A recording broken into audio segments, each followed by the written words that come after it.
سارے نبی آپ گئے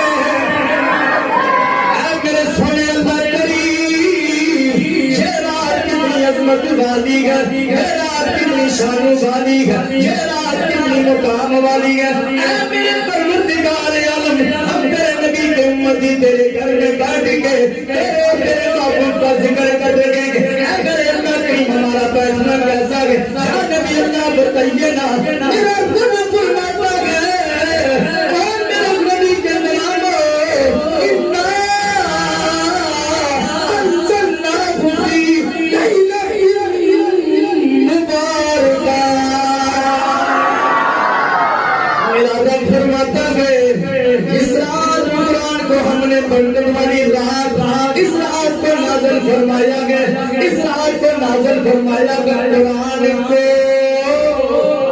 قرآن کو اس رات میں نازل فرمایا مفسرین فرماتے ہیں اس کا مطلب یہ ہے اللہ نے قرآن کو نازل فرمایا ہے شعبان کی مدنی راجنی شب برات کو شب برات کو اللہ نے اپنے قرآن کو نازل فرمایا اے میرے سونے اللہ کریم انہیں تو سورۃ قدر میں فرمایا انا انزلناہ فی لیلۃ القدر بولا تو نے تو سورۃ قدر میں فرمایا ہے ہم نے قرآن کو قدر والی رات میں نازل فرمایا ہے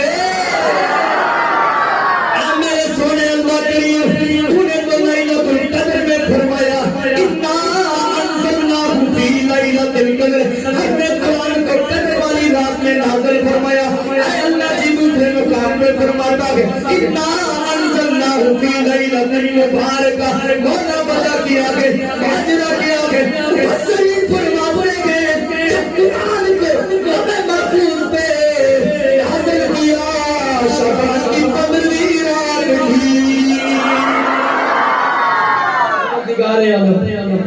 آپ نے سنا رب نے فرمایا انا انزلناہ فی لیلۃ القدر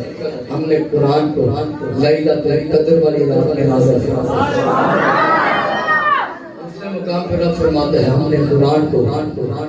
اس رات کو نازل فرمایا مفسرین فرماتے ہیں اس رات سے مراد شعبان کی 15ویں رات ہے آج والی رات مولا ماجرا کیا ہے مفسرین فرماتے ہیں اس کا مطلب کیا ہے کہ قرآن کو جب اللہ نے لوح محفوظ پہ نازل فرمایا تو شعبان کی 15ویں رات ہے اللہ نے قرآن کو محبوب کے سینے پہ نازل فرمایا تو لیلۃ القدر والی رات ہے کتنی عظمت والی رات ہے کتنی مقام اور مرتبے والی رات ہے اللہ نے ہمیں عطا فرمائی اور رب نے ہم پہ کتنا کرم فرمایا جتنی امت گزرے نے کئی مرتبہ کہا